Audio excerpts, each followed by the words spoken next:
Jasmine segera meluncur, Cibulu, persilakan. Enggak, sampai. Jet, enggak jet.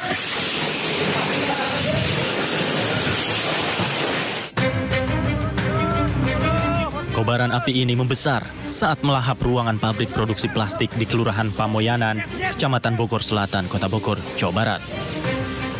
Akibatnya, sejumlah material seperti mesin printing ikut terbakar karena banyaknya zat kimia seperti tinta dan thinner yang mudah terbakar.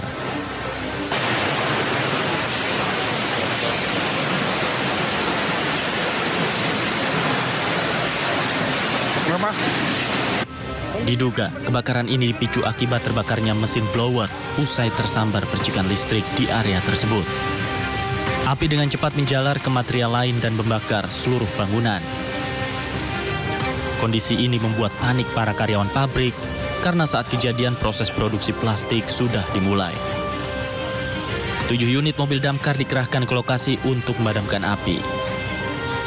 Ini seperti itu di pabrik plastik. Kemudian segera kami merapat ke sini dan ternyata yang terbakar itu adalah mesin printing plastik. Mesin printing plastik ukuran cukup besar. Dugaan sementara penyebab kebakaran itu ada percikan api dari mesin blower yang berada di sebelah mesin printing plastik tersebut. Tidak ada korban jiwa dalam peristiwa ini, namun kerugian ditaksir mencapai ratusan juta rupiah. Dari Bogor, Jawa Barat, Andi Firmansyah, iNews melaporkan.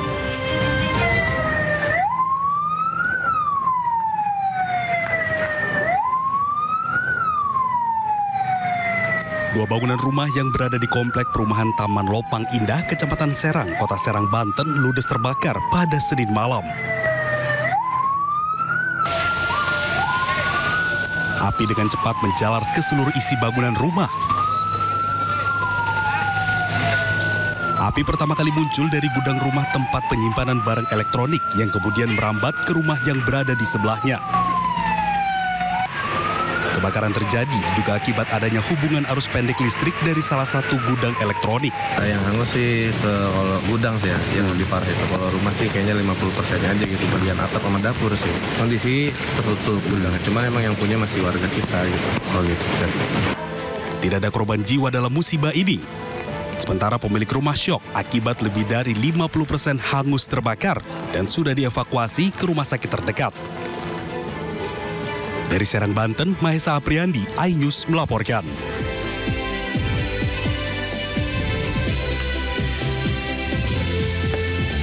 Gimana, hari ini pahit nggak? Tidak sepahit kehidupan sih.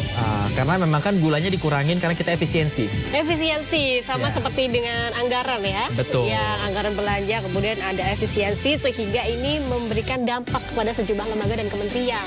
Iya, sebenarnya kalau kita lihat ini maksud dari efisiensi ini sebenarnya cukup baik ya. Kalau melihat pidato Pak Prabowo, kalau memang nanti bisa diaplikasikan secara benar-benar baik gitu ya.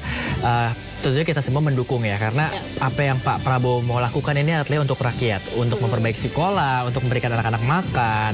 Yang jelas ini sangat pro rakyat gitu. Iya, sebenarnya tujuannya baik, tapi kembali lagi ke kementerian dan lembaga bagaimana menyikapi efisiensi anggaran belanja ini. Karena kemarin kami juga mendengar di salah satu lembaga penyiaran publik itu anggarannya dipotong jadi tinggal 2,3 dari anggaran sebelumnya, sehingga menyebabkan ada pemutusan hubungan kerja di bidang-bidang tertentu, bukan untuk ASN tapi untuk tenaga profesi.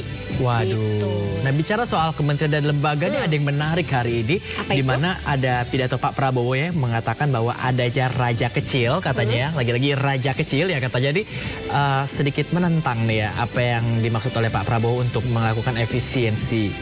Kita jadi kayak siapa raja kecil itu? Bertanya-tanya ya. Apakah raja semut gitu ya?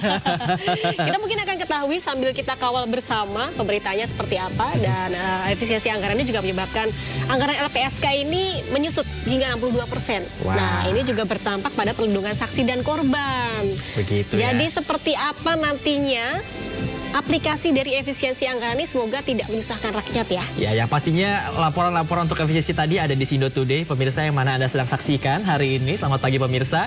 Di mana adalah program-program yang menghadirkan informasi-informasi terhangat. Dan pastinya bersama saya Bayu Pradana. Dan saya Galuh Pandu. Sebelum kita mulai seluruh rangkaian Sindo Today, redaksi kami telah menyiapkan 3 berita pilihan. Ini dia.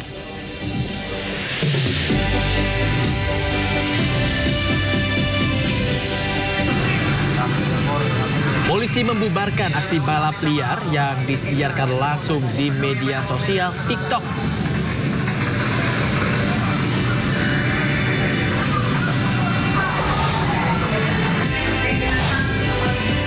Karyawan Lembaga Perlindungan Saksi dan Korban menggelar aksi damai terkait kebijakan pemangkasan anggaran oleh pemerintah.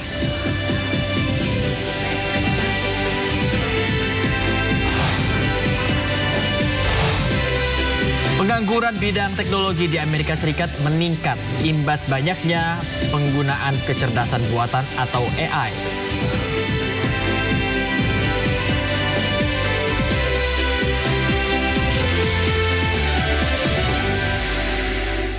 Kita awali informasi Sindo Today hari ini, pemirsa. Basarnas Mataram bersama warga terus berjibaku melakukan evakuasi warga yang terjebak kepungan banjir di Kecamatan Labu Api, Lombok Barat. Dari balita hingga lansia dievakuasi di tengah derasnya terjangan banjir. Banjir yang menerjang Kecamatan Labu Pai, Lombok Barat terus meluas hingga ke sejumlah desa lainnya.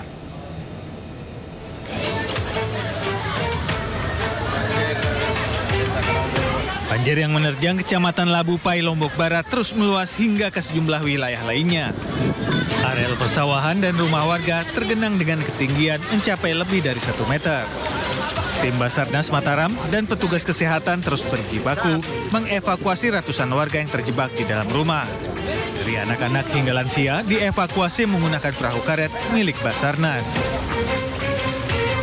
Ada sedikit tantangan yang kami temukan di lapangan, yaitu rumah korban di titik ketiga ini berada di aliran sungai, sehingga kita membutuhkan rubber dengan mopel untuk mengevakuasinya.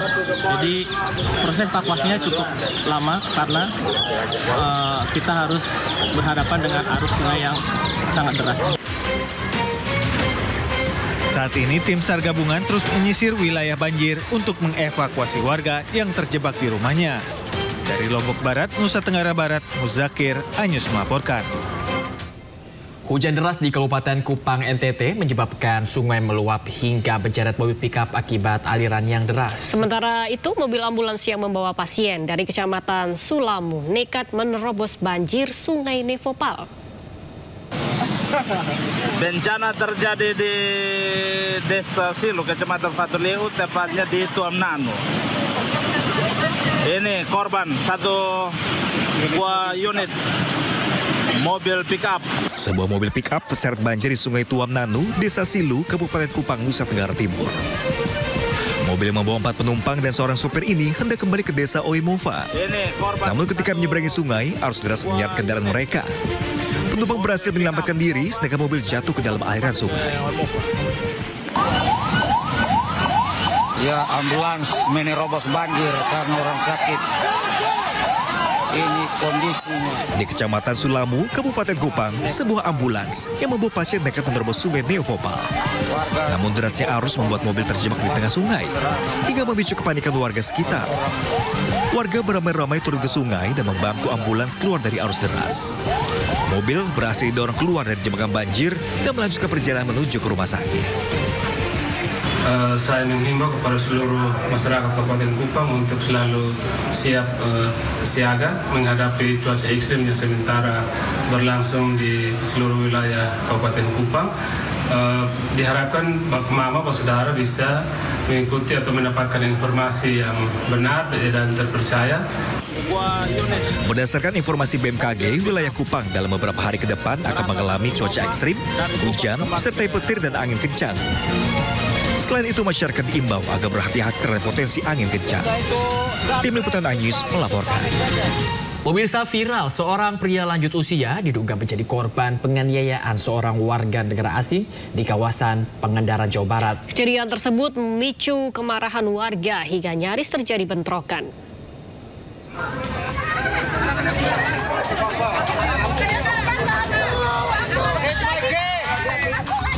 Nasimun, seorang lansia ini tergeletak tak berdaya usai terlibat kecelakaan dengan warga negara asing di Pangandaran, Jawa Barat.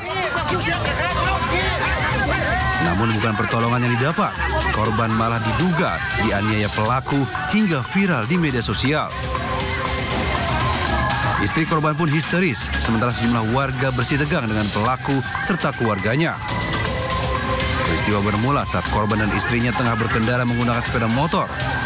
Tiba-tiba, sebuah mobil keluar dari gang, membuat korban berusaha menghindar hingga menyenggol motor yang tengah diduduki anak pelaku. Korban dan istrinya pun terjatuh. Namun bukannya membantu, pelaku menghampiri dan menginjak kepala korban yang tengah terkapar. Helm korban pun pecah akibat tindakan tersebut.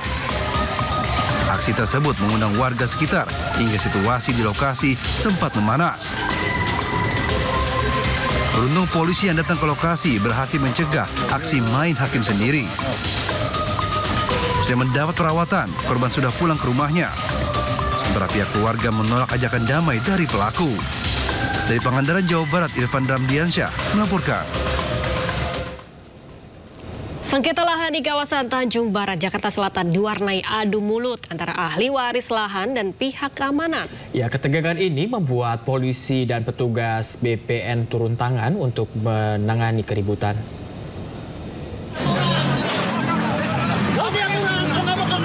Polisi cuma ngamanin, Pak.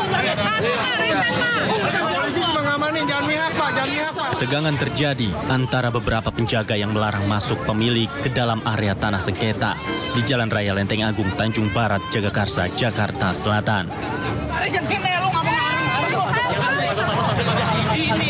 Adu mulut, bahkan nyaris baku hantam terjadi antar keluarga ahli waris dengan pihak pengklaim. Pihak pertama mengklaim telah menempati lahan itu sejak tahun 1970-an. Yang mengaku namanya Ridwan dan Husin, pihak dari Atom Bisin. Yang mengklaim tanah di sini. Pertanyaan kami satu, saat mereka pindah ke tempat lain, ada tanah kosong di sini menurut mereka 3.000 sekian. Kenapa nggak dari tahun 75 penempatin di sini? Karena kami sebenarnya dari tahun 1978. Akibat kisruh sengketa lahan ini, BPN dan Kepolisian Jakarta Selatan ikut turun tangan menengahi kedua pihak. Petugas langsung mengecek fisik tanah berdasarkan surat-surat yang dimiliki oleh kedua pihak tersebut. Di dalam pencocokan datanya. Pencocokan data. Belum hanya menanyakan apakah objek yang menjadi dipersiapkan di letaknya di sini. Kami berdasarkan data di peta saja. Memang yang ditunjukkan posisinya ini, memang tanah ini belum sertifikat. Sementara kasus sengketa lahan ini akan dikaji kembali oleh Pengadilan Negeri Jakarta Selatan lantaran adanya dugaan mafia tanah yang melegalkan tanah warga tersebut. Dari Jakarta, Rizky Falupi, iNews melaporkan. Ya, sementara itu tim kuasa hukum penggugat menjelaskan pihaknya telah memenangkan hak atas tanah berdasarkan putusan Mahkamah Agung. MA memutuskan ahli waris penggugat adalah pemilik sah tanah yang berada di kawasan Jalan Raya Lenteng Agung, Tanjung Barat, Jagakarsa, Jakarta Selatan. Dalam gugatan keperdataan, kami sebagai penggugat juga sudah jelas-jelas memenangkan di tingkat pertama, banding, dan kasasi. Ya, sehingga kami setelah melakukan konstatering, pencocokan data-data, kami juga sudah mengajukan surat permohonan kepada Pengadilan Negeri Jakarta Selatan untuk dilakukan eksekusi pengosongan. Nah, kita tinggal menunggu dari Pengadilan Jakarta Selatan kapan itu akan dilakukan. Dan perlu rekan-rekan media ketahui juga bahwa kami sudah bersurat kepada Kementerian ATR, ya, tembusannya kepada Kapolres, Kecamatan, BPN, ya, Kelurahan, RT/RW berkaitan dengan semua isi putusan ini, termasuk kepada Kementerian Hukum dan HAM, ya, juga kami tembuskan surat ini. Sehingga apa? Kalau mereka di seberang sana berteriak bahwa diduga klien kami sebagai mafia tanah, salah dan keliru. Justru yang menjadi mafia tanah itu adalah orang tuanya yang secara sah sudah divonis oleh Pengadilan Jakarta Selatan atas pemalsuan akte hibah dan pemalsuan giri palsunya. Ratusan warga menggelar aksi demo di depan kantor Kejaksaan Negeri Sidoarjo. Ya, warga menuntut pihak Kejaksaan Negeri Sidoarjo untuk segera menyerahkan barang bukti 3 sertifikat tanah seluas 9,8 hektar yang telah selesai dan ingkrah secara hukum 2023 lalu.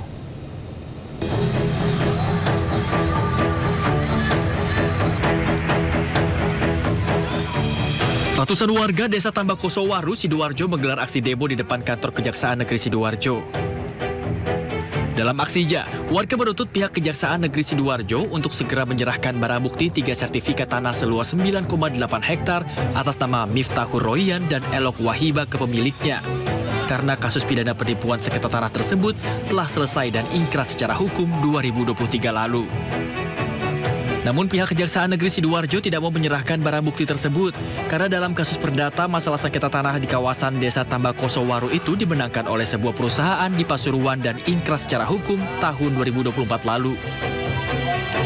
Terkait adanya 2 keputusan hukum perdana dan perdata yang berbeda pada objek tanah sengketa itu, pihak Kejaksaan Negeri Sidoarjo saat ini masih menunggu fatwa hukum dari Mahkamah Agung melalui Pengadilan Negeri Sidoarjo terkait masalah sengketa tanah tersebut.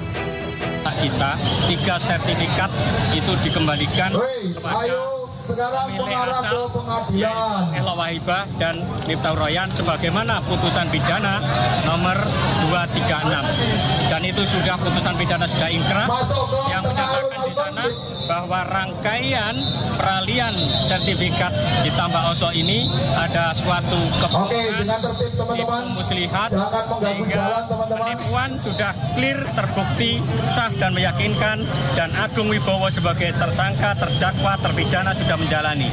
Perbedaan putusan pidana dan perdata terkait dengan sertifikat SHGB, 3 sertifikat SHGB ini kami sudah meminta fatwa ke Mahkamah Agung agar kami meminta itu semua agar kami selaku jaksa itu tidak salah langkah terkait dengan proses eksekusi yang nantinya pasti akan dilaksanakan itu. Proses fatwa itu akan kami follow up kembali kepada Mahkamah Agung melalui Pengadilan Negeri Sidoarjo. Aksi demo ratusan warga di depan kantor Kejari Sidoarjo ini akhirnya bubar setelah perwakilan warga melakukan pertemuan dengan perwakilan Kejari Sidoarjo. Dari Sidoarjo, Jawa Timur, Pramono Putra, iNews melaporkan. Eksekusi 2 rumah di Kabupaten Goa, Sulawesi Selatan diwarnai kericuhan. Pemilik rumah mengamuk dan berusaha melawan petugas yang melakukan penyitaan.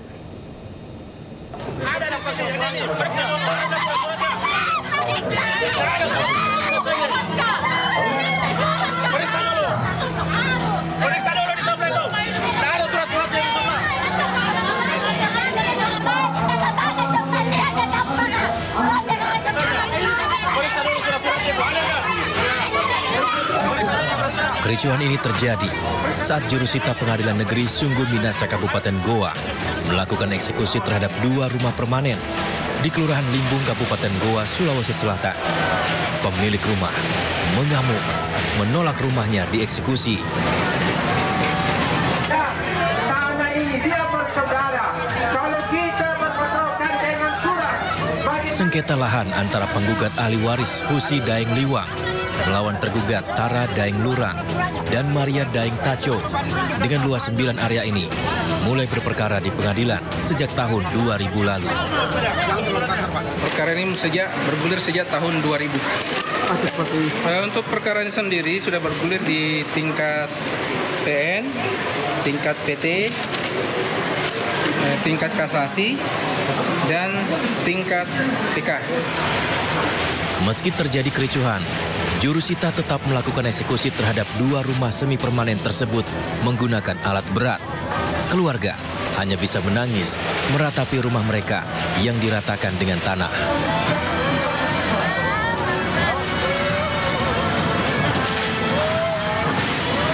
Dari Kabupaten Goa, Sulawesi Selatan, Bukma, iNews melaporkan. Seorang pria yang akan melakukan transaksi narkoba di Pekanbaru Riau diringkus polisi. Ya, dari tangkapan pelaku, petugas mengamankan 15 paket sabu seberat 14 kg senilai belasan miliar rupiah.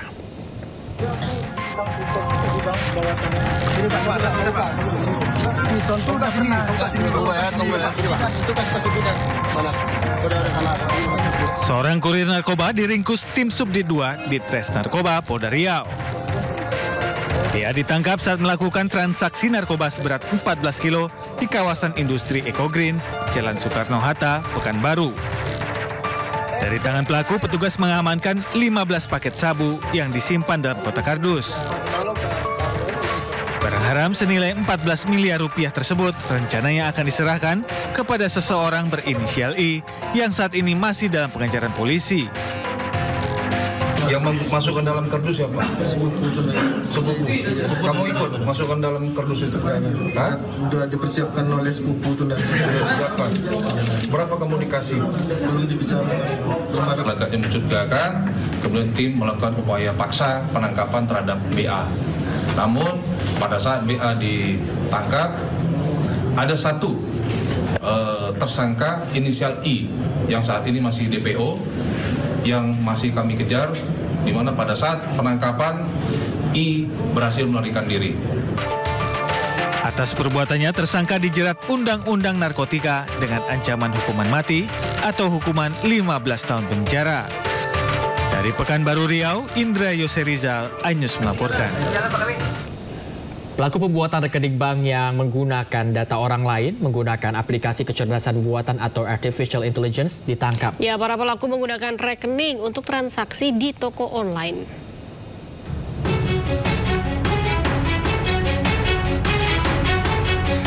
Dua pelaku penipuan berinisial PM dan MR tak berkutik saat digiring penyidik Subdit 2 Direktorat Reserse Siber Polda Metro Jaya. Keduanya ditangkap di kawasan Denpasar, Bali dan Labuhan Batu Selatan, Sumatera Utara. Kedua pelaku melakukan aksi pembuatan rekening bank dengan mencuri data orang lain yang dikenalnya dari media sosial. Untuk verifikasi wajah saat pembuatan rekening, pelaku menggunakan aplikasi kecerdasan buatan atau artificial intelligence. Rekening bank yang berhasil dibuat itu digunakan untuk transaksi di toko online. Dari hasil pemeriksaan, pelaku mengaku mendapatkan keuntungan hingga 10 juta rupiah. Dengan menggunakan identitas atau data orang lain tanpa izin dengan bantuan sebuah aplikasi website AI gratis. Kemudian tersangka PM melakukan rekayasa video verifikasi wajah. Untuk mempertanggungjawabkan perbuatannya, kedua pelaku dijerat dengan pasal UU ITE dengan ancaman hukuman 12 tahun penjara. Dari Jakarta, Helmi Sajambati, iNews melaporkan. Satreskrim Polresta Tangerang kembali menangkap tersangka penggelapan mobil bos rental yang tewas ditembak di res area KM 45 Tol Tangerang Merak pada awal Januari 2025. Ya, total ada 4 tersangka yang ditangkap di wilayah berbeda.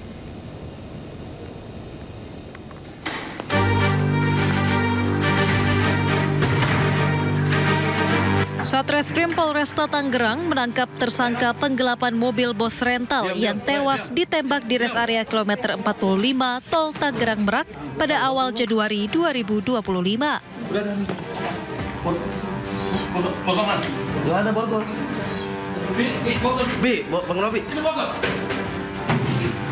Total ada 4 tersangka berinisial IS, AS, IM, dan HR. Masing-masing ditangkap di tempat berbeda di wilayah hukum Polda Banten dan Polda Metro Jaya. Keempat pelaku ditangkap terkait rangkaian peristiwa dugaan tindak pidana penggelapan 1 unit kendaraan roda 4 jenis sedan. Jadi jumlah 4 orang dari awal sampai proses kami melaksanakan tahapan penyidikan selama 1 bulan. Diamankan di mana Pak Kasat? Untuk saudara AS, kami melakukan upaya pengungkapan di daerah Pandeglang. Lanjut, untuk saudara IS, kami pun juga sama, melakukan pengembangan di daerah Pandeglang. Dan saudara IM, kami lakukan upaya pengungkapan di daerah Tangerang. Dan lanjut lagi kepada saudara HR pun di daerah Kota Serang. Perannya sebagai apa, Pak? Semua di dalam rangkaian dugaan tindak pidana pasal sangkaan 372. Polisi masih memburu 1 pelaku yang masih buron dan kepada para tersangka ditetapkan dengan pasal 378 junto pasal 338. Dari Kabupaten Tangerang, Banten, Aimarani, iNews melaporkan. Sementara pemirsa, pelaku utama penembakan bos rental di rest area kilometer 45 Jakarta Merak, yakni 3 oknum TNI Angkatan Laut, menjalani sidang perdana di Pengadilan Militer 208. Ya, 2 dari 3 oknum TNI AL tersebut didakwa pembunuhan berencana.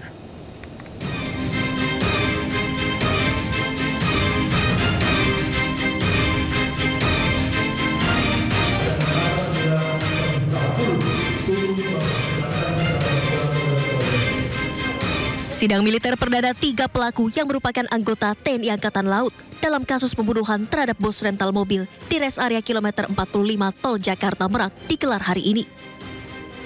Sidang digelar di Pengadilan Militer 208 Jakarta Timur. Agenda sidang perdana hari ini adalah pembacaan surat dakwaan kepada 3 anggota TNI Angkatan Laut tersebut. 3 anggota TNI AL yang terlibat diberikan dakwaan kombinasi. Terdakwa 1 dan 2 didakwa primer, yaitu pasal 340 Junto 55 ayat 1 KUHP tentang pembunuhan berencana. Dan terdakwa 3 dijatuhi pasal 480 tentang penadahan. Atas dakwaan tersebut, kuasa hukum 3 anggota TNI Angkatan Laut tidak mengajukan eksepsi atau menerima dakwaan yang diberikan. Bahwa atas dakwaan tersebut tadi penasihat hukum terdakwa maupun terdakwa tidak mengajukan eksepsi atau keberatan atas dakwaan auditor militer yang telah disampaikan tadi. Sidang akan dilanjutkan dengan agenda pemeriksaan saksi yang akan digelar pada Selasa 18 Februari 2025 dengan menghadirkan 5 saksi. Dari Jakarta, Jessica Winato, Leman, iNews melaporkan.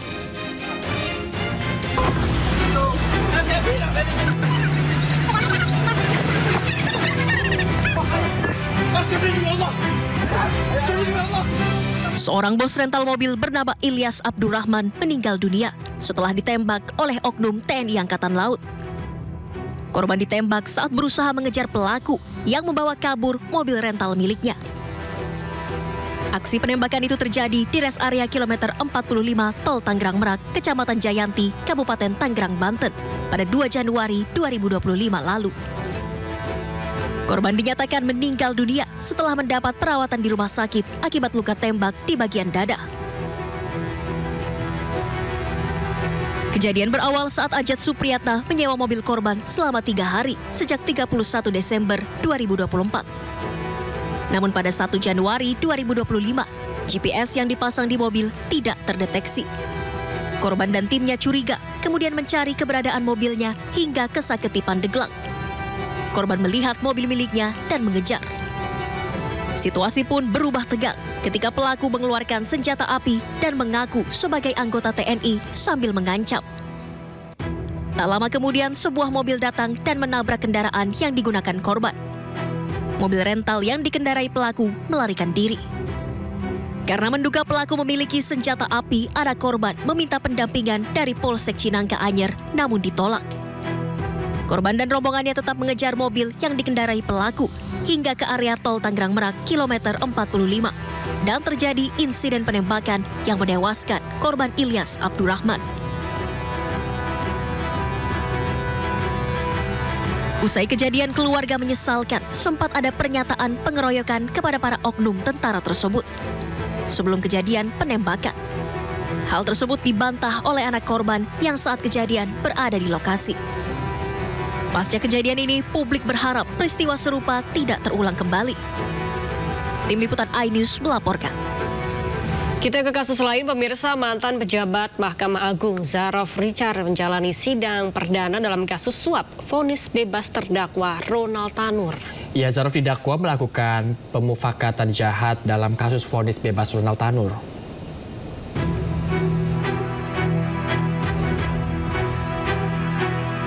Mantan pejabat Mahkamah Agung Zarof Richard jalani sidang perdana dalam kasus suap vonis bebas terdakwa Ronald Tanur.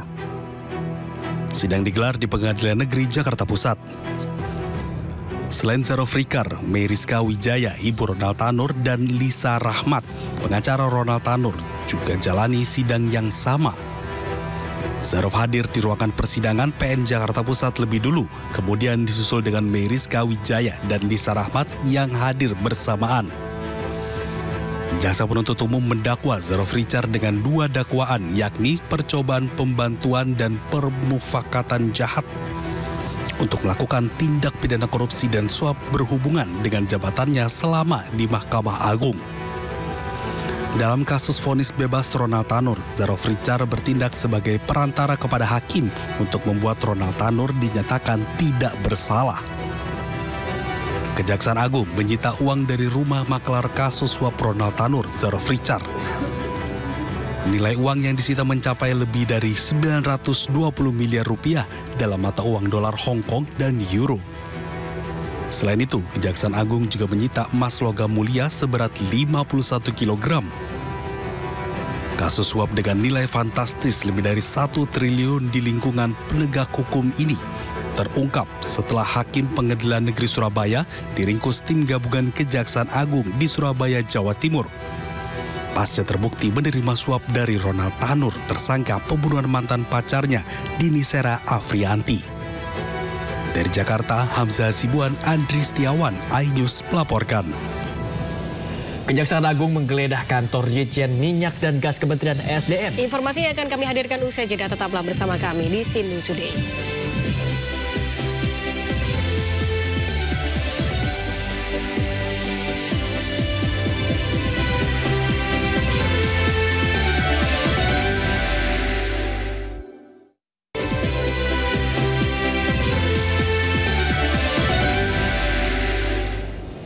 Terima kasih pemirsa, Anda masih di Sido Today. Pemirsa, kita ke informasi lainnya.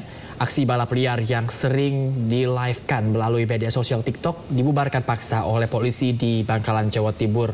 Dari lokasi petugas mengamankan puluhan sepeda motor serta salah satu pelaku balap liar yang membawa sajam. Ya, sementara 1 orang personil ini polisi terluka setelah ia ditabrak pelaku balap liar yang hendak melarikan diri.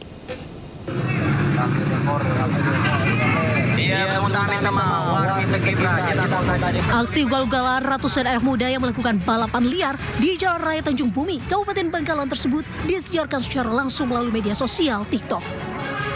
Dengan arogan, mereka menutup jalan sehingga kendaraan lain yang hendak melintas termasuk truk pengangkut sembako tak bisa lewat. Suasana berubah mencekam saat polisi menggerebek lokasi dan membubarkan paksa balap liar. Sebagian remaja berhasil kabur dengan kendaraannya.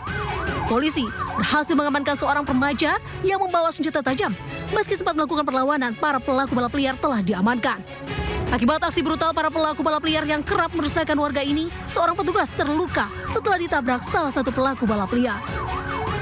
39 sepeda motor diamankan polisi, 18 telah teridentifikasi. Kami juga alhamdulillah dapat mengamankan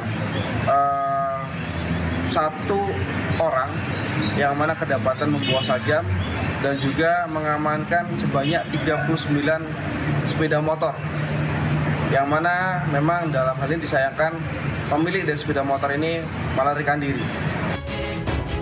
Pihak kepolisian pun mengimbau pemilik motor-motor tersebut bisa mengambilnya kembali dengan syarat harus membawa surat-surat kendaraannya masing-masing. Dari Bangkalan, Jawa Timur, Taufik Syahrawi, iNews melaporkan.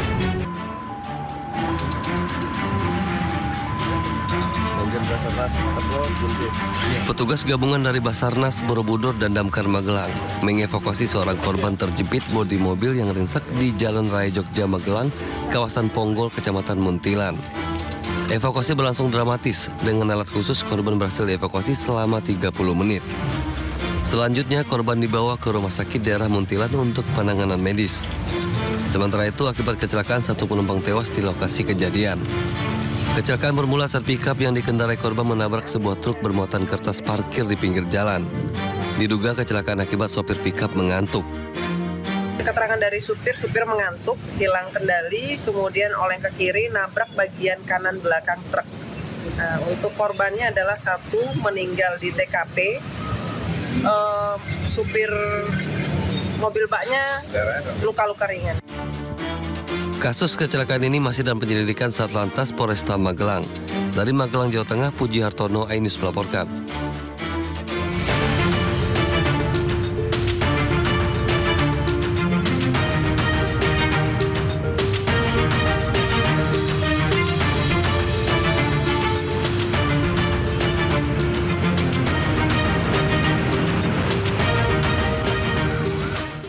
Pemirsa, saatnya kita beralih untuk memantau arus lalu lintas. Kami telah terhubung dengan Brigadir Treslinda dari NTMC Polri yang kini berada di Simpang Cililitan, Jakarta Timur.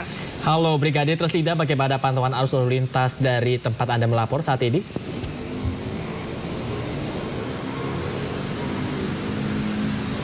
Ya baik, terima kasih rekan saya Galuh dan juga Bayu di studio. Pemirsa, di aktivitas pagi hari ini arus lalu lintas di kawasan Cililitan ini memang mengalami peningkatan volume kendaraan di berbagai arahnya, terutama dari arah Kramat Jati yang akan mengarah ke arah Cawang. Saat ini mengalami antrian di belakang traffic light mencapai 200 meter. Selepas traffic light pun kendaraan masih mengalami perlambatan untuk kendaraan yang akan berbelok arah mengarah ke arah Dewi Sartika, di mana imbas penyempitan lajur dari 3 lajur menjadi 2 lajur yang menjadi salah satu penyebab perlambatan kecepatan ke arah Dewi Sartika. Saat ini sudah ada anggota kami di lapangan, untuk itu kami harapkan Anda dapat mengikuti arahan serta petunjuk petugas kami yang berada di lapangan. Sementara di arah sebaliknya dari Dewi Sartika yang akan mengarah ke Halim maupun yang akan berbelok arah ke arah Cawang dan berbelok kiri ke arah Kramat Jati dalam keadaan ramai lancar. Kemudian kepadatan kendaraan juga terjadi untuk kendaraan ini dari arah Cawang yang akan mengarah ke Kramat Jati, di mana dominasi kendaraan pada pagi hari ini juga lebih didominasi oleh kendaraan roda 2, di mana pada antrian traffic light ini kendaraan roda 2 sering sekali melewati garis stop ataupun rambu-rambu lalu lintas yang ada. Untuk itu kami harapkan bagi pengguna kendaraan roda 2 tentunya Anda selalu mematuhi marka jalan serta rambu-rambu lalu lintas yang ada. Hal ini bertujuan karena di zebra cross ada hak pejalan kaki yang akan melintas, mengingat kawasan ini juga ramai akan aktivitas masyarakat yang berlalu lalang, sehingga kami harapkan Anda juga dapat memberi ruas jalan bagi pejalan kaki di zebra cross. Kemudian untuk arus lalu lintas dari arah Kramat Jati yang akan mengarah ke arah Cawang saat ini dalam keadaan ramai cenderung tersendat, di mana kami juga harapkan bagi para pengguna jalan terkhusus roda 2 tidak menggunakan jalur busway sebagai jalur Anda untuk menghindari kepadatan arus lalu lintas pada pagi hari ini. Kami tekankan bahwa kepadatan kendaraan di kawasan ini hanya ada sampai di kawasan kampus Universitas Kristen Indonesia, selepasnya lalu lintas kembali normal. Untuk itu kami harapkan Anda untuk selalu mengikuti rambu lalu lintas serta marka jalan yang ada tetap pada jalur yang sudah ditentukan, sehingga tidak terjadi pelanggaran lalu lintas maupun kepadatan kendaraan imbas dari memasuki jalur busway tadinya.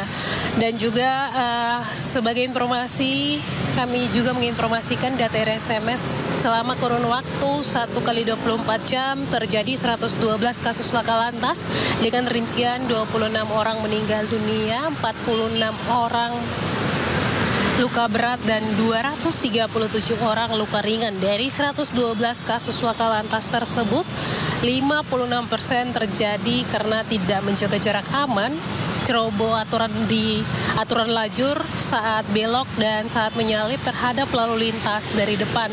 Hal ini perlu menjadi perhatian juga terkhusus kendaraan roda 2, di mana selalu melanggar aturan dalam berlalu lintas. Dan juga perlu kami tekankan bahwa kendaraan roda 2 ini dengan tingkat kecelakaan tertinggi di Indonesia. Untuk itu mari kita tertib dalam berlalu lintas untuk menyelamatkan diri Anda juga pengendara lain. Dan sebagai informasi Galuh dan juga Bayu, saat ini Korlantas Polri sedang menggelar operasi keselamatan yang berlangsung hingga 14 hari ke depan, di mana operasi ini bertujuan untuk mentertibkan masyarakat dalam berlalu lintas, terutama dalam mematuhi rambu lalu lintas serta marka jalan yang ada. Hal ini bertujuan untuk terciptanya lalu lintas yang aman dan lancar dalam menyambut Ops Ketupat nanti, di mana dalam pelaksanaan Idul Fitri lalu lintas Trans Jawa berlangsung normal. Dan bagi Anda yang akan mengupdate informasi-informasi seputar arus lalu lintas terkini, kami siap melayani Anda di 15669 ataupun melalui SMS Ether kami di 9119. Demikian Brigadir Treslinda melaporkan langsung dari kawasan Cililitan. Bayu dan juga Galuh kembali ke Anda di studio. Silakan. Baik, terima kasih banyak Brigadir Treslinda atas laporannya dari Simpang Cililitan, Jakarta Timur. Selamat kembali bertugas dan salam presisi.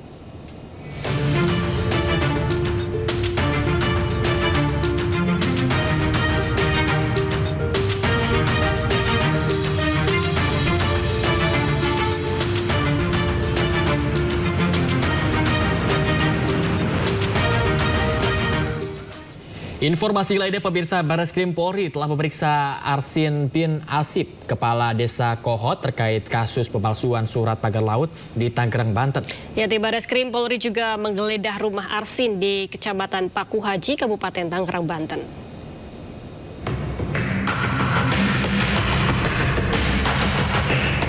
Kepala Desa Kohot, Arsin bin Asip, diperiksa Barreskrim Polri setelah sebelumnya sempat mangkir dari pemanggilan polisi. Direktur Tindak Pidana Umum Barreskrim Polri Brigjen Chuhandani Raharjo menyatakan Arsin diperiksa sebagai saksi kasus pemalsuan surat pagar laut di Tangerang, Banten. Dari pemeriksaan diketahui modus Arsin dan kawan-kawannya. Arsin CS membuat dan menggunakan surat palsu dalam melakukan permohonan pengukuran dan permohonan pengakuan hak ke Kantor Pertanahan Kabupaten Tangerang. Hingga saat ini ada 44 saksi yang telah diperiksa penyidik terkait kasus pemalsuan surat pagar laut di Tangerang, Banten. Diperiksa sebagai saksi, sesuai haknya, kita akan tetap mengedepankan praduga tak bersalah. Kita sudah memeriksa kepala desa. Selanjutnya, nanti kalau alat bukti ataupun pemeriksaan sudah selesai, kami akan segera menggelarkan apakah ini patut ditingkatkan sebagai tersangka atau keterlibatan lainnya untuk dikembangkan dalam proses penyidikan lebih lanjut. Di tempat terpisah, tim Barreskrim Polri menggeledah rumah Kepala Desa Kohot Arsin bin Asip di Jalan Kalibaru Kohot, Kecamatan Paku Haji, Kabupaten Tangerang, Senin malam. Jika izin kepada penyidik untuk melakukan penggeledahan terhadap rumah dari tempat tertutup atau alat angkut milik yang dihuni yang digunakan oleh terdakwa Arsin bin Asip yang terletak di rumah saudara Arsin bin Asip yang berada di Desa Kohot RT 002/021 Kecamatan Paku Haji, Kabupaten Tangerang, Provinsi Banten. Meski sang pemilik rumah tidak ada di lokasi, penyidik tetap masuk dan menggeledah seisi rumah kepala desa. Selain menggeledah rumah, polisi juga memeriksa istri dan kakak kandung kepala desa guna menggali informasi terkait kasus pemalsuan surat pagar laut di Tangerang, Banten. Penggeledahan dilakukan di 3 titik, yakni rumah Kades, rumah sekretaris desa, dan kantor desa Kohot. Tim Liputan News melaporkan. Pemirsa, seiring dengan berjalannya proses hukum di kepolisian, apakah pembongkaran pagar laut ilegal masih dilaksanakan sampai hari ini atau sebaliknya mulai melemah? Ya, pagi ini rekan Esra Ambarita sudah berada di wilayah Palijaya, Bekasi, Jawa Barat untuk memantau pelaksanaan pembongkaran pagar laut. Halo Esra, apakah proses pembongkaran pagar laut ini sudah dimulai hari ini? Ya, selamat pagi Bayu, Gal, dan juga pemirsa. Sampai saat ini saya berdiri tepat di depan kantor UPTD TPI Palijaya, dan saat ini kami masih proses persiapan untuk rencananya hari ini KKP atau pihak KKP akan melakukan pembongkaran pagar laut yang ada di Bekasi. Saya akan gambarkan situasi terkini saat ini, bahwa yang bisa pemirsa lihat saat ini kapal-kapal yang berjejer tepat di belakang saya ini rencananya nanti akan juga ikut ataupun membantu untuk pembongkaran pagar laut yang ada di Bekasi, karena kan kita ketahui ini sempat viral pagar laut yang berada di Tangerang yang kemudian sudah diusut tuntas dari sejumlah pihak terkait, salah satunya dari pihak KKP, kemudian juga gabungan TNI yang kemarin panjangnya adalah 30,16 yang membentang di 6 desa dengan mencaplok 16 kecamatan. Sementara kalau di Bekasi ini juga mengikuti viral karena juga ini diduga juga mengganggu aktivitas. Namun kita akan lihat nanti seperti apa proses pembongkaran ini. Karena tadi sempat cuaca yang diguyur hujan untuk wilayah Bekasi di tempat saya menggambarkan ini sehingga harus diundur juga waktunya. Nah, karena cuaca juga menjadi faktor yang penting terkait pembongkaran pagar laut ini. Terkait panjangnya, kalau kami menukil informasi yang disampaikan oleh KKP, ini cukup panjang karena diklaim ini setidaknya ini ada 2 perusahaan yang diduga memiliki SHGB yang tentunya disebutkan oleh DPR setelah ditelisik bahwa ternyata ini diduga adalah empang, tapi ternyata pada pembangunannya ini disebut adalah laut. Namun sekali lagi tujuan dari pembongkaran pagar laut ini adalah untuk membuat kegiatan khususnya dari nelayan maupun dari masyarakat setempat ini bisa berjalan dengan baik, kemudian juga tidak mengganggu aktivitas yang ada di sini. Nah, kita akan lihat seperti apa karena tadi baru saja Dirjen KKP ini sudah tiba di lokasi kami, jadi kemungkinan besar kami akan bertolak langsung nanti ke lokasi pembongkaran pagar laut yang disebut ini berada di Desa Segarjaya, Kecamatan Tarumajaya yang berada di Kabupaten Bekasi, Provinsi Jawa Barat. Nah, kalau pemirsa saat ini lihat bahwa situasinya kami awak media, kemudian juga dari nelayan, kemudian juga dari pihak KKP saat ini masih akan bersiap begitu ya, bersiap untuk langsung bertolak menggunakan kapal dan melihat seperti apa proses pembongkaran yang akan dilakukan pihak KKP karena ini cukup meresahkan masyarakat. Nah, kalau kita bisa sampaikan ada 2 PT setidaknya yang terlibat dalam hal ini, namun ini masih dugaan, yakni ada PT Cikarang Listrindo, kemudian juga PT Mega Agung Nusantara. Nanti tentunya kita akan lihat apakah juga pihak KKP akan melakukan penyegelan secara langsung. Kalau berkaca pada kasus pagar laut di Tangerang, langsung dilakukan penyegelan, kemudian beberapa hari setelahnya langsung dilakukan pembongkaran bersama pihak-pihak terkait. Tentunya Bayu dan juga pemirsa, kami masih akan terus mengupdate informasi ini, mengingat nantinya kita akan menaiki kapal rencananya, barulah kita akan melihat seperti apa situasi panjang pagar laut yang ada di Bekasi. Apakah sama yang ada di Tangerang? Tentunya kami akan mengupdate kepada Anda kepada pemirsa di rumah. Kembali ke Anda, Bayu dan juga Galuh. Ya, Esra, bagaimana dengan target pemugaran atau pembongkaran pagar laut di hari ini? Berapa kilometer rencananya? Ya, Galuh dan juga pemirsa, sampai saat ini belum ada keterangan resmi dari pihak Dirjen nantinya rencananya akan sampai berapa meter hari ini, karena kalau kita ikuti juga berkaca pada pagar laut di Tangerang ini dilakukan secara bertahap, artinya ini juga faktor cuaca sangat menentukan. Semisal kemarin jika berkaca pada pagar laut yang ada di Tangerang, ini setidaknya membutuhkan 10 hari. Namun targetnya ini juga bisa tentatif mengingat faktor cuaca, kemudian juga faktor bagaimanakah nanti pengambilan dari pagar laut ini. Apakah dilakukan secara manual seperti yang dilakukan di pagar laut yang ada di Tangerang menggunakan speedboat atau bagaimana? Ini juga kami belum mendapatkan gambarannya. Tentunya Galuh dan juga Bayu serta pemirsa, kami akan mengupdate ketika nanti kami melakukan atau bertolak bersama dari rombongan KKP untuk melihat pembongkaran pagar laut yang ada di Bekasi. Galuh. Baik. Terima kasih banyak Esra Barita yang melaporkan langsung dari Paljaya, Bekasi, Jawa Barat. Selamat bertugas Esra, kembali dan salam sehat. Ya, kita menuju ke informasi selanjutnya, pemirsa. Praktik pengoplosan gas 3 kg menjadi gas 12 kg dibongkar polisi di kawasan Kelapa Gading, Jakarta Utara. Nah, bahkan omset yang diraup para pelaku hingga miliaran rupiah, pemirsa.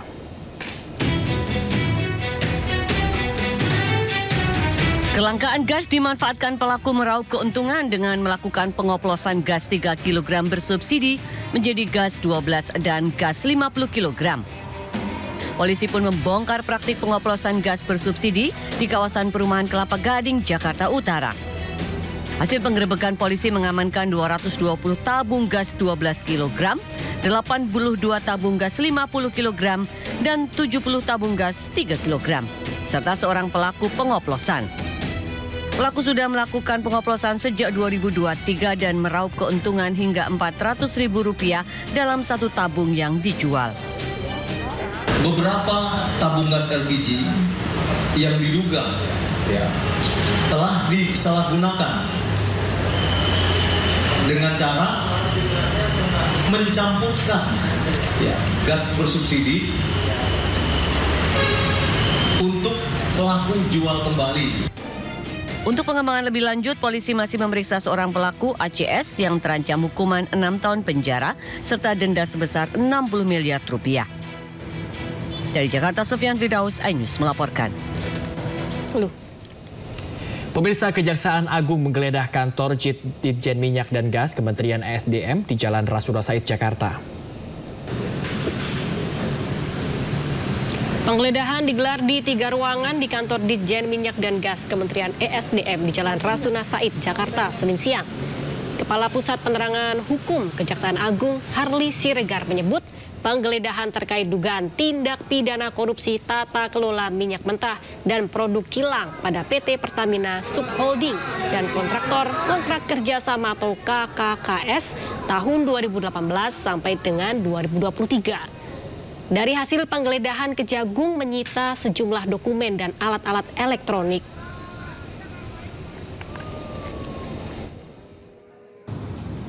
Pada penggeledahan mulai dari pagi menjelang siang hingga sore hari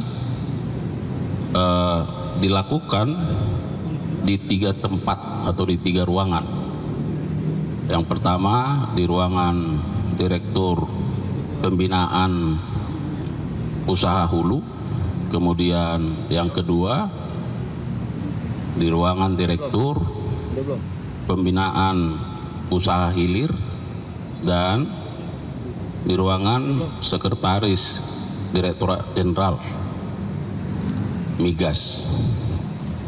Kemudian tentu apa yang menjadi hasil dari tindakan penggeledahan ini, ya, dapat kami sampaikan bahwa dalam penggeledahan terhadap ketiga ruangan tersebut, penyidik pada Direktorat Penyidikan Jampitsus telah menemukan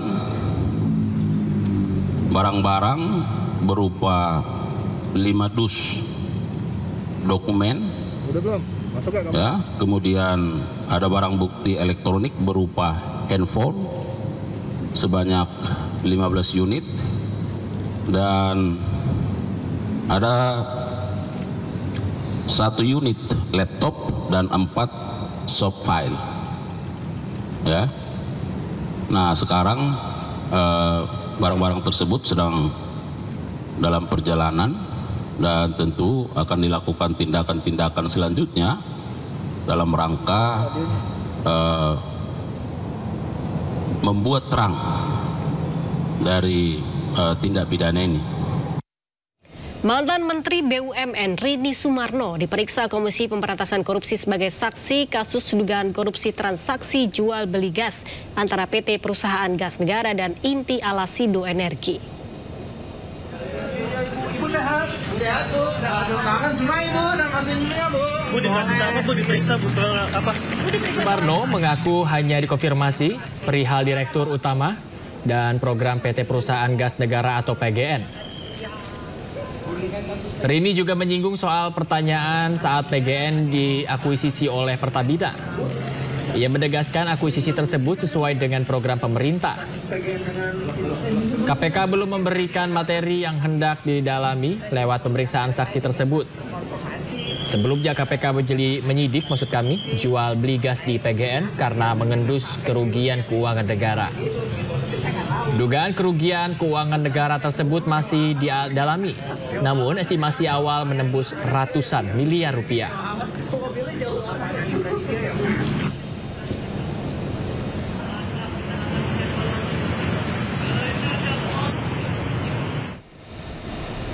Sidang pra-peradilan atas penetapan tersangka Sekjen PDI Perjuangan Hasto Kristianto masih bergulir di Pengadilan Negeri Jakarta Selatan. Ya, putusan sidang akan dibacakan Majelis Hakim pada Kamis 13 Februari mendatang.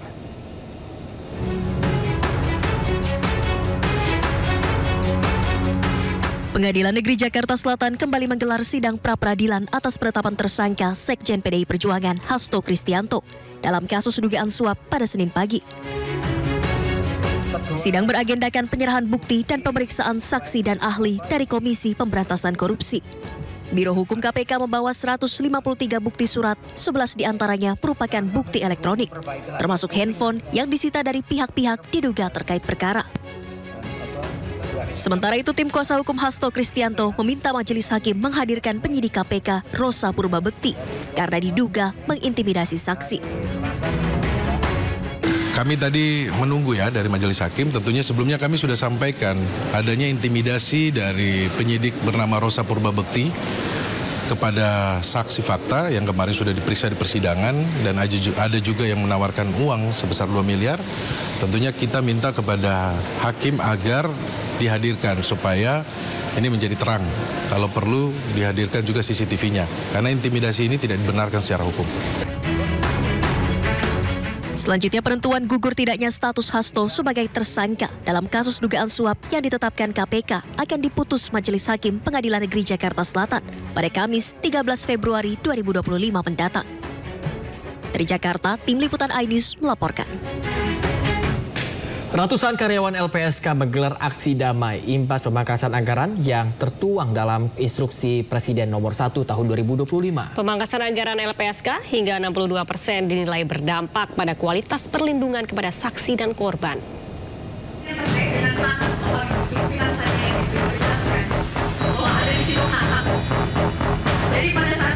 Ratusan karyawan LPSK menggelar aksi damai imbas pemangkasan anggaran yang bertempat di halaman parkir gedung LPSK Ciracas, Jakarta Timur pada Senin pagi.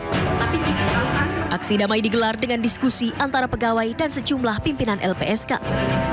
Pegawai yang tergabung dalam aksi menilai pemangkasan anggaran bisa berdampak kepada operasional LPSK, termasuk kualitas perlindungan terhadap saksi dan korban. Diketahui anggaran LPSK senilai 220 miliar rupiah dipangkas sebanyak 62% atau sekitar 144 miliar rupiah, hingga tersisa 88 miliar rupiah. Para pegawai pun meminta dilakukannya moratorium atau penundaan pemangkasan anggaran terhadap LPSK. Tentu yang terdampak itu ya pemenuhan bagi saksi dan korban ya. Ini perkiraan analisa kami sementara ini dengan anggaran yang sekitar 80 miliar tersebut mungkin hanya bertahan beberapa bulan, mungkin bisa hanya sampai bulan April atau Mei. Jadi dan itu tentu kan akan merugikan hak saksi dan korban ya dalam memberikan pelayanan dari LPSK. Sementara menurut pimpinan LPSK, pihaknya telah menyiapkan usulan efisiensi anggaran menyesuaikan kebutuhan lembaganya. Ya itu kan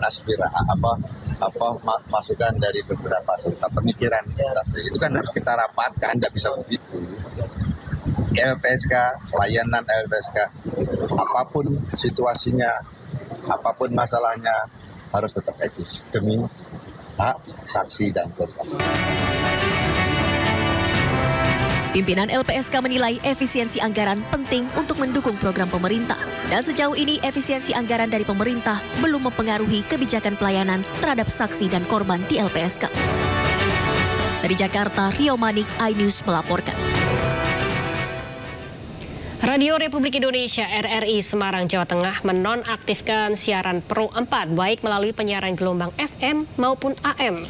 Penutupan siaran Pro 4 adalah dampak dari efisiensi anggaran belanja APBN 2025. Unggahan di media sosial ini mengejutkan banyak pihak, terutama pendengar setia radio di Semarang, Jawa Tengah. Radio Republik Indonesia RRI Semarang mengumumkan menonaktifkan siaran Pro 4, baik melalui pemancar AM maupun FM. Keputusan ini mengejutkan penggemar siaran Pro 4 RRI Semarang. Ya sebenarnya saya sih sangat kecewa. Itu programnya bagus sekali dan waktu saya masih muda itu senang sekali dengan RRI, terutama wayang. Muncul dugaan nonaktif pemancar Pro 4 ini adalah dampak dari efisiensi anggaran APBN 2025 yang ditetapkan Presiden Prabowo. Namun Kepala LPP RRI Semarang Atik Hindari membantah. Menurutnya penonaktifan pemancar FM dan AM siaran Pro 4 adalah keputusan strategis, merubah penyiaran dari terestrial ke siaran streaming.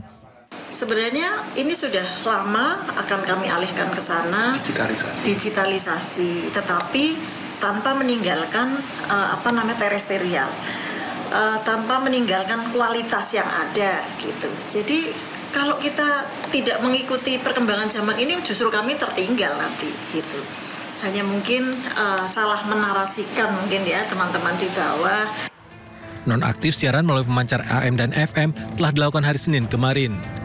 Aktivitas siaran di kantor LPP RRI Semarang kini berjalan seperti biasa. Saat ini terdapat 103 pegawai di RRI Semarang dan 6 orang kontributor. Dari Semarang, Jawa Tengah, Doni Marendra melaporkan. Pemirsa, Presiden Prabowo Subianto mengatakan pemangkasan anggaran kementerian dan lembaga dilakukan untuk dialokasikan ke kebutuhan lainnya. Ya, salah satu pos anggaran yang banyak dipangkas adalah perjalanan dinas, ini terutama untuk ke luar negeri.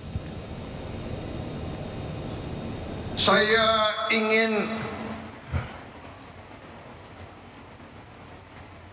pengeluaran-pengeluaran yang tidak perlu, pengeluaran-pengeluaran yang mubazir, pengeluaran-pengeluaran yang alasan untuk nyolong, saya ingin dihentikan, dibersihkan.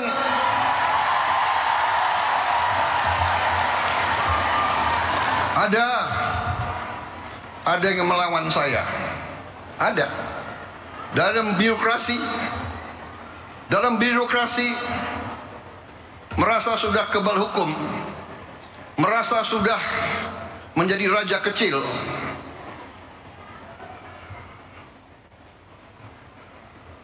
Ada. Saya mau menghemat uang itu untuk rakyat, untuk memberi makan untuk anak-anak rakyat. Saya ingin memperbaiki semua sekolah Indonesia. Kita punya 330.000 sekolah. Ibu-ibu yang guru, angkat tangan. Ibu-ibu, benar nggak? Lihat sekolah-sekolah. Perlu diperbaiki atau tidak? Saya berapa hari ini lihat sekolah-sekolah.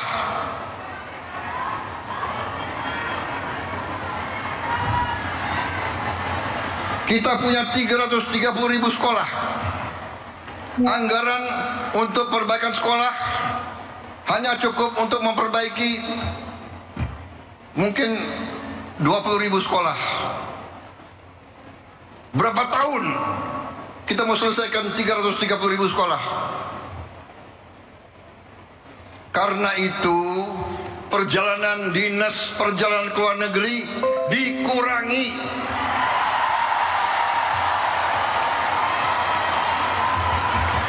Kau boleh melawan Prabowo, tapi nanti kau lawan emak-emak itu semua itu.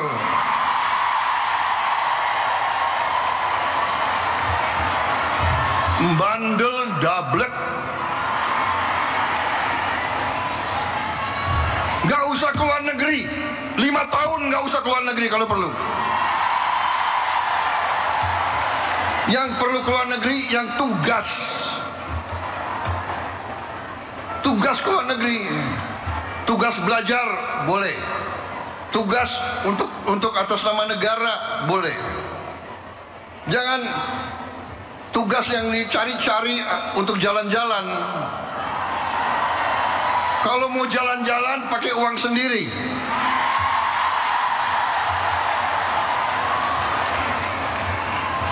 Loh, Presiden Prabowo sering keluar negeri. Saya diundang, ya kan, sebagai kepala Indonesia, kepala negara dalam konferensi-konferensi penting oleh negara-negara yang penting, dan saya mewakili bangsa untuk mengamankan kepentingan bangsa.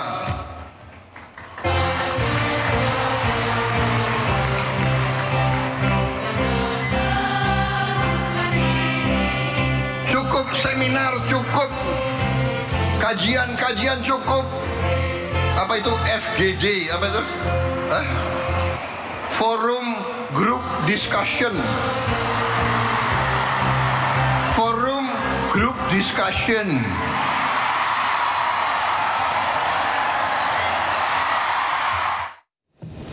Dan pemirsa, berikut ini adalah rincian pemangkasan anggaran kementerian dan lembaga yang ditetapkan Menteri Keuangan Sri Mulyani. Inilah rincian pangkasan anggaran kementerian dan lembaga yang ditetapkan Menteri Keuangan Sri Mulyani. Alat tulis kantor ATK dipangkas hingga 90%. Belanja percetakan dan souvenir dikurangi hingga sebesar 75,9%. Sewa gedung kendaraan, dan peralatan dipangkas hingga 73,3%. Belanja lainnya yang tidak terkait langsung dengan prioritas pembangunan dipangkas 59,1%. Anggaran untuk kegiatan seremonial dipotong 56,9%. Perjalanan dinas, baik dalam maupun luar negeri, dipangkas sebesar 53,9%. Kajian dan analisis dipangkas hingga 51,5%. Rapat, seminar, dan kegiatan sejenis dikurangi hingga sebesar 45%. Anggaran untuk jasa konsultan dikurangi hingga 45,7%. Honor output kegiatan dan jasa profesi dipangkas sebesar 40%. Infrastruktur dipotong sebesar 34,3%. Pengadaan peralatan dan mesin dipangkas hingga 28%. Diklat dan bimbingan teknis dipangkas 29%. Lisensi aplikasi dikurangi sebesar 21,6%. Bantuan pemerintah dipangkas hingga 16,7%. Sedangkan pemeliharaan dan perawatan dipangkas 10,2%.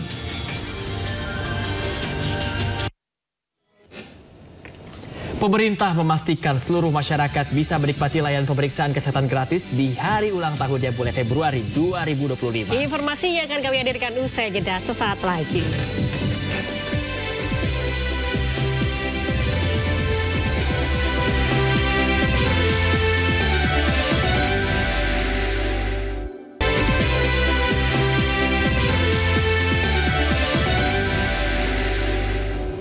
Anda kembali menyaksikan Sido Today, pemirsa, dan Mbak Jo ada kabar baik untuk yang berulang tahun di bulan ini. Apa tuh? Apakah disurprisein?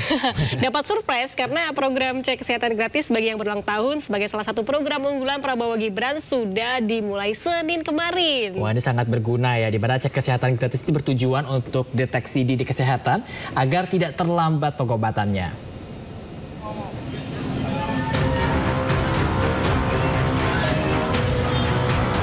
Menko Bidang Infrastruktur dan Pembangunan Kewilayahan, Agus Harimurti Yudhoyono, memantau kick-off program cek kesehatan gratis di Puskesmas Beji Depok. Warga yang telah dewasa maupun anak-anak yang berulang tahun hari ini bisa mengecek kesehatan secara gratis. AHY mengatakan program ini merupakan amanah dan bukan hanya janji kampanye. Program ini ditargetkan kepada seluruh masyarakat Indonesia, khususnya yang berulang tahun, untuk mengetahui kondisi kesehatannya sedini mungkin. Semangatnya adalah lebih baik kita mendeteksi dini. Kita harus tahu kondisi kesehatan kita masing-masing. Terus Ibu Ayu Awalia, setelah kita tahu apakah ada masalah kesehatan, maka segera kita lakukan pengobatan atau tindakan yang memang diperlukan. Tetapi prinsipnya mencegah jauh lebih baik, jauh lebih murah daripada kita harus mengobati. Sementara itu, Menteri Koordinator Bidang Pembangunan Manusia dan Kebudayaan Pratikno serta Wali Kota Surabaya Eri Cahyadi melakukan pengecekan kesiapan cek kesehatan gratis di Puskesmas Jagir, Surabaya.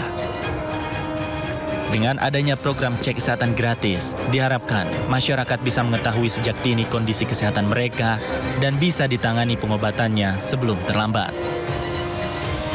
Dari Depok dan Surabaya, Tim Liputan iNews melaporkan.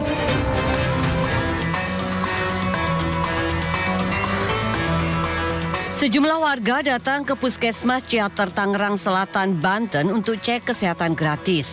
Program cek kesehatan gratis untuk warga yang berulang tahun ini secara serentak dimulai di tanah air mulai hari ini. Di Puskesmas Ciater, kuota pasien dibatasi 10 orang per harinya. Warga bisa datang secara langsung atau mendaftar melalui aplikasi Satu Sehat. Setelah mendaftar, warga bisa memeriksakan kesehatannya secara menyeluruh. Alhamdulillah, jadi masyarakat bisa lebih mudah untuk berobat. Saya senang. Senang ya dengan ada program ini? Iya, senang sekali. Ibu, ini mau rencana. Di Jakarta, 44 puskesmas disiapkan untuk melayani masyarakat dalam program cek kesehatan gratis. Selanjutnya, program ini akan diperluas ke 292 puskesmas pembantu sesuai arahan Kementerian Kesehatan. Pada tahap pertama, puskesmas melayani sebanyak 30 per hari untuk mencegah membludaknya antrian warga. iNews melaporkan. Ya, pemerintah memastikan masyarakat bisa menikmati layanan pemeriksaan kesehatan gratis di hari ulang tahunnya mulai Februari 2025. Ya, lantas bagaimana mekanismenya dan berikut informasinya untuk Anda. Pemerintah telah mengklasifikasikan pemeriksaan berdasarkan usia. Untuk balita, pemeriksaan difokuskan pada penyakit-penyakit bawaan lahir. Bila terdeteksi, penyakit ini bisa ditangani lebih awal dan mencegah risiko keterbelakangan mental pada anak. Sementara untuk remaja, pemeriksaan difokuskan kepada obesitas, diabetes, hingga kesehatan gigi. Untuk usia dewasa, pemeriksaan berfokus pada deteksi dini kanker seperti kanker payudara, leher rahim, paru, dan usus besar. Penyakit hipertensi juga menjadi salah satu perhatian pemerintah. Tidak hanya itu, kesehatan jiwa juga masuk dalam fokus pemeriksaan. Sementara untuk warga lanjut usia, pemeriksaan menitik beratkan pada kondisi kesehatan yang berkaitan dengan proses penuaan seperti Alzheimer, osteoporosis, dan stroke. Untuk menikmati program ini, warga harus mendaftarkan diri di aplikasi Satu Sehat. Nanti bila sudah terdaftar, warga bisa datang ke puskesmas atau fasilitas kesehatan terdekat dan menunjukkan kartu identitas. Nantinya bila sudah terverifikasi, mereka bisa menikmati pemeriksaan kesehatan lengkap secara gratis.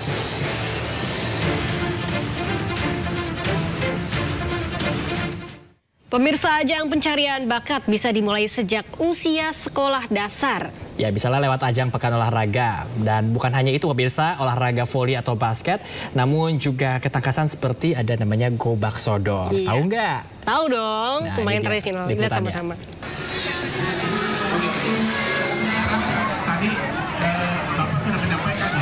Kecilan gue tuh main gobak sodor.